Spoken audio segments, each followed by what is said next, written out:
Olá, irmãos e irmãs amados, na paz de Cristo, Rei da Glória. Vamos para mais um dia. Hoje é sexta-feira, dia 5 de dezembro, há 20 dias do Natal, né? Pois é. E são agora exatamente 18 horas e 7 minutos. Eu estou gravando esse nosso estudo de hoje, mas eu não estou em casa, eu estou em Piratininga, na casa da minha irmã, uma pousada que ela tem aqui. E eu falei, mas mesmo assim, eu trouxe meus apetrechos, trouxe nosso livro aqui, né, de estudo, trouxe a minha Bíblia, a Bíblia que eu, né, acompanho o estudo, né, que eu estou usando nesse nosso estudo, e falei assim, não, eu estou assim, tentando dar uma descansada, uma relaxada, né, eu estou ainda vivendo esse momento ainda de muita turbulência emocional, e vim para cá, mas não posso deixar, né, sem gravar o nosso estudo. Talvez hoje não seja tão longo, né, porque eu estou em outro ambiente, aqui está o meu cunhado arrumando alguma coisa, fazendo barulho, daqui a pouco pode entrar alguém aqui no quarto, eu estou no quarto aqui. Então eu não sei como é que vai ser a nossa gravação hoje, mas eu espero que a gente consiga adiantar um pouquinho mais e avançar mais um pouquinho. A minha oração é para que vocês estejam bem, estejam em paz, estejam tranquilos, que Deus esteja olhando por vocês e que vocês entendam que Deus não desampara a gente. É até difícil, né, a gente falar isso, depois de passar por algumas situações como a que eu passei, como alguns irmãos também passou e têm passado. Mas não importa, sabe? A gente tem que estar sempre declarando que Deus é o nosso Senhor e que todas as coisas realmente concorrem para o bem daqueles que amam ao Senhor. Não aconteça o que acontecer, não importa. O que importa é que a nossa fé está no Senhor e é no Senhor que nós precisamos estar firmados, né? Deixa eu chegar aqui um pouquinho mais para frente. Não estou conseguindo aqui me arrumar. Casa dos outros é assim, né? Então, o desejo do meu coração é esse, que vocês todos estejam firmes no Senhor. Eu gosto de repetir isso para mim, gosto de falar para os outros, que nós somos o remanescente fiel. E eu quero declarar isso para esse nosso grupo de estudo. Nós que amamos o estudo da palavra de Deus, nós somos o remanescente fiel. Aí quando eu falo isso, você pode pensar assim, que história é essa de remanescente fiel? Lembra daquele episódio onde Elias, né, depois daquele encontro com os 450 adoradores de Baal, e ele faz aquele desafio, e o povo ao final entende que só o Senhor é Deus, porque no desafio dos adoradores de Baal, invocando Baal, e Elias invocando Deus, Deus foi vitorioso. De Deus é que caiu o fogo do céu e não de Baal. Mas depois daquilo, Elias ficou deprimido porque a mulher de Acabe, né, falou que ia acabar com Elias, ia matar Elias, a tal da Jezabel. E Elias fugiu, e quando Deus foi encontrar-se com Elias, ele disse, Senhor, eu estou sozinho, né? Todos os seus profetas morreram, me deixaram. E Deus falou para ele assim, não, você está enganado. Eu reservei 7.000 profetas. 7.000, que era o quê? O remanescente fiel. O remanescente fiel é aquele cristão, povo de Deus, que aconteça o que acontecer, não larga a mão de Deus. Sabe aquele negócio de todo mundo segurando a mão? Ninguém larga. O remanescente fiel não larga a mão de Deus, porque sabe que segurando na mão de Deus, ele tem proteção. Haja o que houver, a gente não nega Deus, a gente permanece firme, a gente entende que só com Deus é que a gente mesmo consegue se manter, né? Ficar firme, inabalável. É só dessa forma que a gente consegue. Então, nós somos o remanescente fiel do Senhor. Amém, irmãos? Amém? Deixa eu fazer uma parada aqui. Pronto, voltei. Eu fui buscar água. Eu tô fora, né, gente? Me desculpem. Tô fora lá do meu ambiente, onde eu faço as minhas gravações, que é lá no escritório, né? Então eu vim para cá, fui ver se a luminosidade estava boa e tal, e comecei a gravar e esqueci de pegar um copo d'água. E vocês sabem que eu fico com aquele problema de tosse, né? Mas agora vamos. Então, nós somos o remanescente fiel. Aqueles que ficam firmes. Aconteça o que acontecer, a gente pode chorar, a gente pode passar por problemas, tribulação, angústia, depressão, falta de dinheiro, falta do que comer, doenças. Podemos até arruir Deus, perguntar para Deus, questionar Deus, mas a gente não abandona Deus, sabe? Na hora H, quando quiserem que a gente abandone Deus, aí não abandono o meu Deus. Esse é o remanescente fiel e eu oro para que você seja junto comigo, porque eu estou nessa luta de ser remanescente fiel e que a gente consiga, né, esta bênção na nossa vida. Muito bem, gente. Feito isso, vamos lá. Gênesis capítulo 3, a gente já viu algumas características que predominam na ação. Peraí, que aqui tá um negócio prendendo. Predominam na ação da serpente, né? De Satanás. As armações que Satanás faz, o engano que ele traz, o questionamento que ele faz com relação à palavra de Deus, né? O confronto, querendo desmentir a palavra de Deus, trazendo uma mentira ou um engano, né? Hoje nós vamos estar vendo, nós ficamos praticamente em Gênesis capítulo 1, 1 e 2, né? Quando naquela conversa da serpente com a mulher, 1 e 2, fomos até o capítulo 5. Hoje nós vamos continuar um pouquinho do capítulo 6 e vamos ler até o capítulo... Eu vou ler mesmo hoje até o final do capítulo 3, mas a gente não vai falar hoje tudo sobre o final do capítulo 3, a começar do versículo 6. Então vamos lá. Gênesis capítulo 3, versículo 6. Vendo a mulher que a árvore era boa para se comer, agradável aos olhos e árvore desejável para dar entendimento, tomou do seu fruto e comeu, e deu também ao marido, e ele comeu. Então os olhos de ambos se abriram, e percebendo que estavam nus, costuraram folhas de figueira e fizeram cintas para si. Ao ouvirem a voz do Senhor Deus, que andava no jardim, quando soprava o vento suave da tarde, o homem e a sua mulher se esconderam da presença do Senhor Deus entre as árvores do jardim. E o Senhor Deus chamou o homem e lhe perguntou: onde você está? Ele respondeu: ouvi a tua voz no jardim, e porque estava nu, tive medo e me escondi. Deus perguntou: quem lhe disse que você estava nu? Você comeu da árvore da qual ordenei que não comesse? Então o homem disse: a mulher que me deste para estar comigo, ela me deu da árvore e eu comi. Então o Senhor Deus disse à mulher: que é isso que você fez?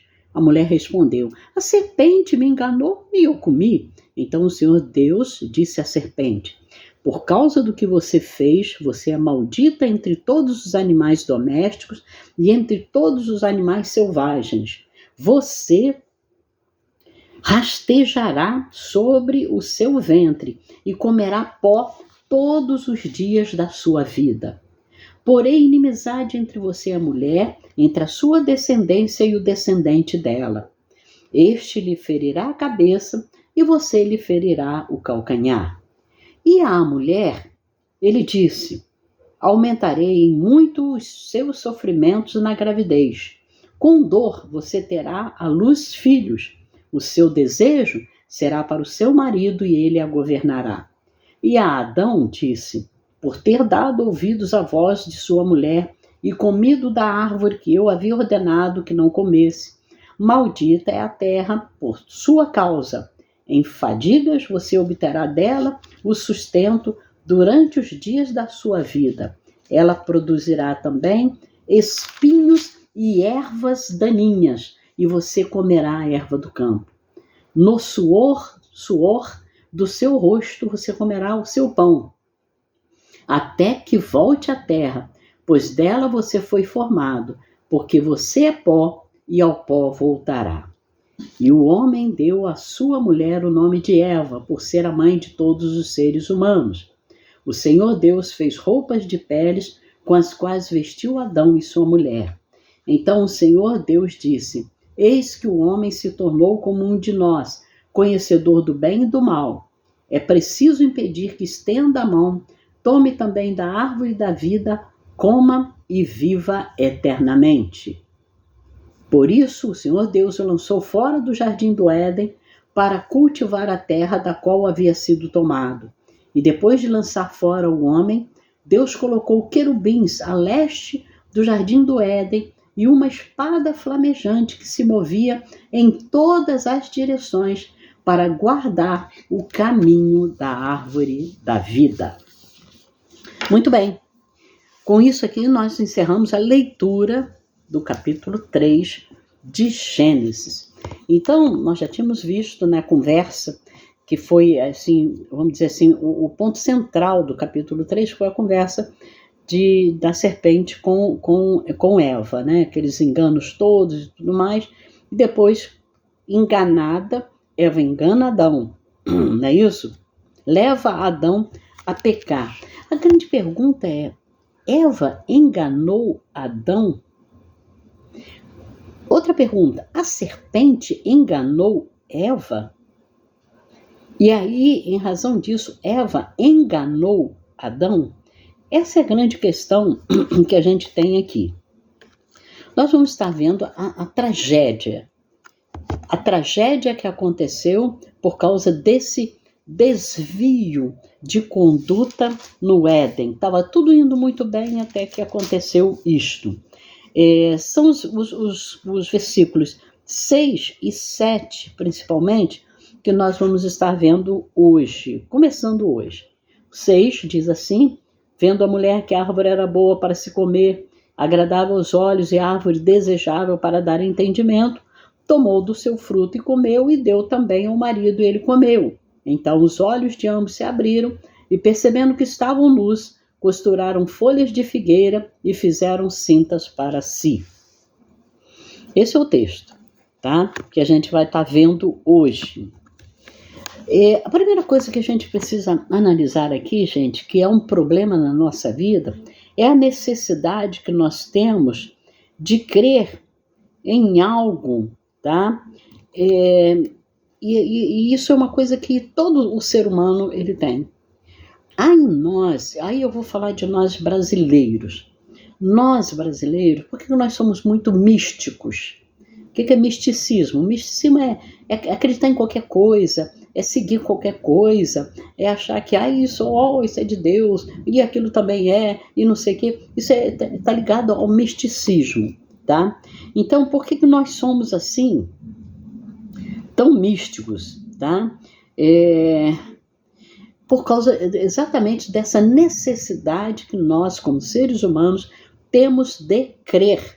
E tá, aí o que acontece? Se a gente não consegue crer na verdade, aí no caso, né, na palavra de Deus, nos dogmas cristãos do Evangelho, nos ensinamentos, nos mandamentos de Deus, então o que acontece? A gente vai acabar acreditando em qualquer coisa, em qualquer mentira. 2 Timóteo, capítulo 2, versículo 10, a luz aqui não me beneficia, que é a luz de quarto, né? Mas em 2 Timóteo, capítulo 2, versículo 10, leia lá, que você vai ver isso, sobre acreditar na mentira quando deveríamos estar acreditando na verdade. Não vou ler os textos, eu estou muito precária aqui, não dá. Então vamos lá. Mas aí o que acontece? Tá bom, a gente deveria crer na verdade, mas nessa necessidade que a gente tem de crer, a gente passa a crer em qualquer coisa, inclusive nas mentiras.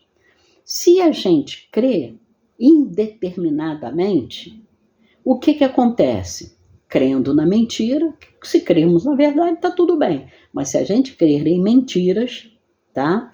As consequências dessa crença, certamente elas virão sobre nós, né? Se nós cremos em mentira, nós vamos ter de sofrer as consequências que sempre acompanham aqueles que abandonam a verdade e acreditam em mentira. Aí eu quero abrir uma janela aqui, um parênteses. Eu não estou falando, presta atenção, das pessoas que não conhecem a verdade e aí passam a crer em coisas que são mentiras. Ou depois vêm descobrir que é mentira. Não, não é para essas pessoas. Eu estou falando para as pessoas que conhecem a verdade, sabem qual é a verdade e o caminho da verdade, mas preferem acreditar numa mentira. São enganadas porque querem ser enganadas ou se deixam enganar, querendo ou prevendo que vão ganhar benefícios com este engano. Não é bem assim, então o que vai mais me favorecer? Aí acreditar nisso? Mas você sabe que é mentira. Mas isso me favorece, então eu vou crer nisso. Entenderam? Estão entendendo a linha que eu estou querendo traçar aqui para a gente seguir? Seria mais ou menos isso. No versículo 6, olha o que a gente vê aqui no versículo 6, lendo de novo, né, Bíblia aqui. Vendo a mulher que a árvore era boa para se comer, agradável aos olhos, e a árvore desejável para dar entendimento, tomou do seu fruto e comeu, e deu também ao marido, e ele comeu. Então, o que a gente tem aqui? Tá? Primeiro, Eva tomou o fruto, ela comeu dele, depois levou uma parte desse fruto, que ela deve ter dado umas mordidazinhas nele, e fez o quê? Levou para o marido e deu para ele comer, e ele também comeu. Então, o que nós temos aqui? Que tanto um quanto o outro desobedeceram ao Senhor, a ordem que o Senhor havia dado. Mas vocês lembram quando eu mostrei para vocês lá no capítulo 2 que essa ordem não foi dada para Eva, foi dada para Adão? Lembram que eu falei isso? Quando Deus fala para Adão, do fruto da árvore, de todas as árvores você pode comer, menos do fruto da árvore, né, que está aí no jardim. E mostrou para ele? Pois é, então o que a gente tem aqui exatamente de concreto? Eva, ela foi enganada pela serpente. Foi enganada porque ela foi ingênua. Foi enganada porque ela foi boba. Ela deu ouvidos à serpente que estava invertendo a verdade de Deus. Não é isso? A gente não viu ali? Que ela inverteu a verdade de Deus. Agora, Adão não. Adão, ele pecou, vamos dizer assim, intencional e conscientemente. Tem um texto de 1 Timóteo 2,14 que eu quero ler com vocês, porque é um texto, inclusive, que nós estamos estudando lá na nossa classe de escola dominical. 1 Timóteo, peraí só um pouquinho, esse texto eu faço questão de ler. 1 Coríntios não, mais para frente um pouquinho. Nós estamos em Colossenses, Filipenses, estou em 2 Timóteo, vamos em 1 Timóteo. 2,14, o que ele diz? 16? Deu 14, Jesus, 14.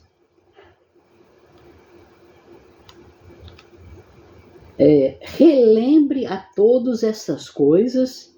Não, estou em 2 Timóteo, gente. Peraí. Desculpa aí. Vamos lá, eu não marquei. 2,14. Olha só, eu vou ler antes um pouquinho para vocês entenderem. ele fala assim, Paulo está dando instruções a Timóteo de como ele deveria tratar homens e mulheres. Então ele diz assim, a partir do versículo 8, 1 Timóteo, capítulo 2, a partir do versículo 8, diz assim, quero, pois, que os homens orem em todos os lugares, levantando mãos santas, sem ira e sem animosidade. Da mesma forma que as mulheres em traje decente se enfeitem com modéstia e bom senso, não com tranças no cabelo, ouro, pérolas ou roupas caras, porém com boas obras, como convém a mulheres que professam ser piedosas. A mulher aprenda em silêncio com toda a submissão, e não permito que a mulher ensine nem que exerça autoridade sobre o homem, esteja, porém, em silêncio. Porque primeiro, olha só, primeiro foi formado Adão, depois Eva. E Adão não foi iludido, mas a mulher, sendo enganada, caiu em transgressão. O que Paulo fala aqui nesse texto para Timóteo? Ele diz assim, a mulher foi enganada, Adão não foi iludido. Perceberam? Perceberam aqui? Vamos ler de novo. Eita, deixa eu pegar aqui. 1 Timóteo 2,14. E Adão não foi iludido, mas a mulher, sendo enganada, caiu em transgressão. Veja bem, meus irmãos, olha só o que realmente ocorreu ali naquele Éden, e o apóstolo Paulo esclarece aí para a gente. Estou vendo aqui no nosso livro. É por isso que Paulo indica Adão e não Eva. Paulo está dizendo ali, eu acabei de ler para vocês, Adão e não Eva, como aquele que trouxe o pecado e a morte sobre a raça humana. Romanos 5, de 12 a 21. Em Adão, todos morrem. 1 Coríntios 15, 22. Deus considera o primeiro Adão como cabeça da raça humana, a velha criação. Quando Adão pecou, então agora é isso aqui que nos interessa, né? Quando Adão cometeu aquele pecado e a partir dele gerou uma descendência, nós também pecamos em Adão. Entenderam? Porque nós somos descendentes dele, o mal que estava nele, com o pecado da desobediência, passou para toda a humanidade. Leiam Gênesis capítulo 5. E os primeiros versículos ali, quando diz que Adão gerou Sete, segundo a sua imagem. Adão e Eva foram criados à imagem de Deus. Mas quando ele gerou Sete, ele gerou segundo a sua imagem. Por quê? Porque ele já estava em pecado, segundo a sua imagem de pecado. Tá? Então nós pecamos em Adão e através de Adão sofremos as consequências do pecado e da morte. Não vou continuar mais, vou parar por aqui. Por isso que eu falei para vocês que se nós entendermos bem o livro de Gênesis, por isso que eu estou indo bem devagar, com calma, quem sabe, né? Nesse meio tempo Jesus volta e a gente tem todo o entendimento que a gente precisa. Se nós entendermos bem o livro de Gênesis, nós vamos entender o resto todo da palavra de Deus. E vamos entender muito claramente por que Deus enviou Jesus ao mundo, seu Filho unigênito, que era o próprio Deus, vindo a esta terra para morrer numa cruz pelos nossos pecados. Em Adão, todos nós morremos. É o que está dizendo aqui o autor deste livro. Quando Adão pecou, nós pecamos nele e através dele sofremos as consequências do pecado e da morte. Tudo isto que está acontecendo, que vem acontecendo, desde os nossos ancestrais, chegando de Adão, pecador, expulso do paraíso para frente, tudo isso que tem acontecido no mundo são consequências do pecado. Se não houvesse pecado, não haveria fome, não haveria doença, morte, tristeza, escassez, dilúvio, enchentes, terremotos, tsunamis. Não haveria nada disso.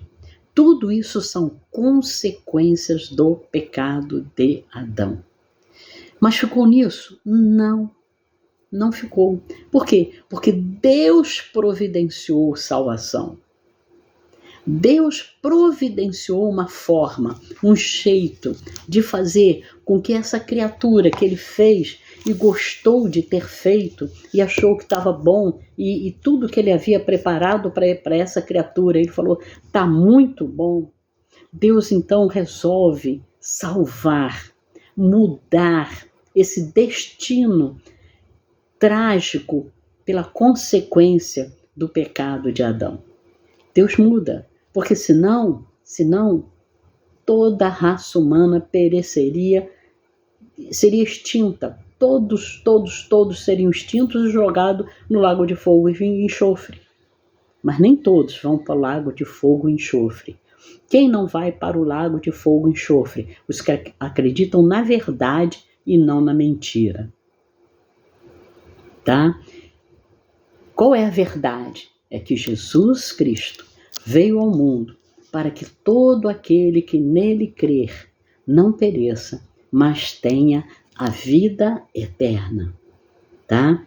Então, Deus considera Jesus Cristo o cabeça da igreja, a nova criação. Isso está em 2 Coríntios 5,17.